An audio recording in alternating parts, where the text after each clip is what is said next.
मैं ममता Chauhan, welcome back. फिर से एक बार हम आप सबका अपने YouTube चैनल पर स्वागत करते हैं और आशा करते हैं कि आप सब कुशल होंगे, अच्छे होंगे, स्वस्थ होंगे। आगे बातें ना करते हुए आज का जो हमारा टॉपिक है, आज हमने हिंदी काव्य लिया है और हिंदी काव्य में हमने जो इससे पहले हिंदी काव्य से पहले हमने बहुत सारी चीज़ें, अलंकार है और संधि है, बहुत कुछ चीज़ें बताई थी। तो आज का जो टॉपिक है हमारा कुछ अलग है। और क्योंकि अब बच्चों के एग्ज़ाम भी आ गए हैं, 22 फरवरी से बोर्ड ने एग्ज़ाम की डेट शीट दे दी गई है, तो अच्छे से बच्चे सभी तैयारी करेंगे। और तो आज की जो कविता है हमारी हाई स्कूल के बच्चों के लिए है विशेषकर, क्योंकि ये जो कविता है उन्हीं के सिलेबस की कविता है और हिंदी काव्य खंड से ली गई है और जिसके रचयिता माखनलाल चतुर्वेदी हैं। माखनलाल चतुर्वेदी को सभी जानते हैं कि वो राष्ट्रीय चेतना से ओतप्रोत हमेशा उन्होंने कविताएं की हैं। हमेशा उनकी कविताओं में देश के प्रति बलिदान, आत्मसमर्पण, ये सब चीज़ें देखने को बहुत मिलता है। ऐसे ही इन्होंने यहाँ पे पुष्प की अभिलाषा एक कविता बहुत सुंदर है और हमने बोर्ड पे लिख भी रखी है। तो पुष्प की अभिलाषा क्या है? पुष्प की नहीं, मतलब उन्होंने पुष्प के द्वारा अपनी अभिलाषा को प्रकट किया है, अपनी इच्छा को प्रकट किया है देश के प्रति। और क्या कहते हैं? चाहा नहीं मैं सुरबाला के गहनों में गूंथा जाऊं, चाहा नहीं मैं सुरबाला के गहनों में गूंथा जाऊं, और चाहा नहीं प्रेमी माला में बिंद प्यारी को ललचाऊं। चाहा नहीं प्रेमी माला में बिन प्यारी को ललचाऊं, और चाहा नहीं सम्राटों के सब पर हे हरि डाला जाऊं, और चाहा नहीं देवों के सिर चढ़ भाग्य पर ठलाऊं। तो उन्होंने अपने मन की इच्छा को कैसे प्रकट किया है पुष्प के द्वारा?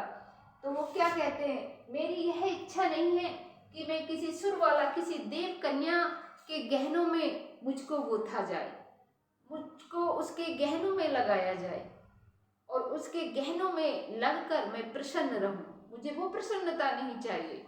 फिर आगे क्या कहते हैं? चाहा नहीं प्रेमी माला में, और ना मेरी इतनी इच्छा है कि अपनी प्रेमिका के लिए बनाई गई माला में मुझको पिरोया जाए। अर्थात जो प्रेमी अपनी प्रेमिका के लिए माला बनाता है और उस माला में मुझको पिरोया जाए और उसकी प्रेमिका को मैं उसकी ओर आकर्षित करूं, मेरी यह भी इच्छा नहीं है।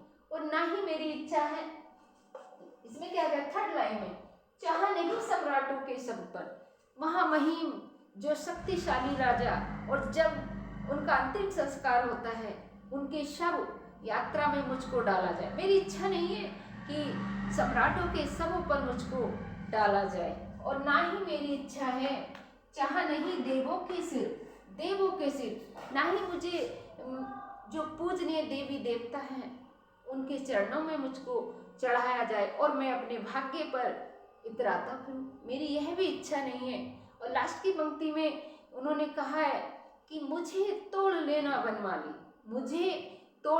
बनमाली, उस पथ पर तुम देना फेंक, मातृभूमि को शीश चढ़ाने जिस पथ पर जाए वीर अनेक। और लास्ट की पंक्ति में उन्होंने कहा है पुष्प के जरिए कि मुझे तोड़ लेना बनमाली, जो उस बगीचे का माली है, जो उद्यान का माली है, उससे कहा है हे माली मुझे तोड़कर उस पथ पर फेंक देना जिस पथ पर मातृभूमि की रक्षा करने के लिए वीर जवान जाते हैं। मात्र उनकी चरणों की रज पाकर ही मैं अपने को धन्य समझूंगा, और मैं इससे ज़्यादा और अधिक क्या कहूँ, सिर्फ पुष्प के द्वारा अपने मन के भावों को प्रकट यहाँ माखनलाल चतुर्वेदी ने किया है।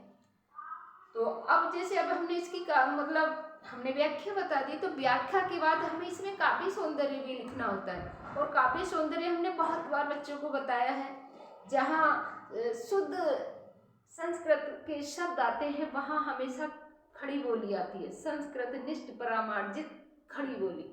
तो यहाँ पे भाषा जो आएगी खड़ी बोली आएगी, लेकिन और रस क्या आना चाहिए, यानी कि देश के लिए मर मिटने की जो भावना है, देश के लिए तो एक वीर ही अपने प्राणों को न्यौछावर कर सकता है, अपने प्राणों का बलिदान दे सकता है।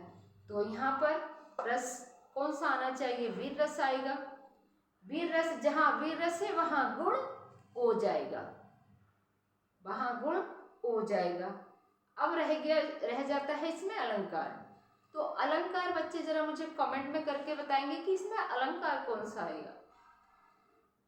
ओके, तो सारे बच्चे मुझे बताएंगे इसमें अलंकार कौन सा आएगा। तो आई थिंक सभी को अच्छे से समझ में आई होगी व्याख्या। ठीक है, आज के लिए इतना ही, और फिर मिलते हैं अगले वीडियो में। जय हिंद, जय भारत।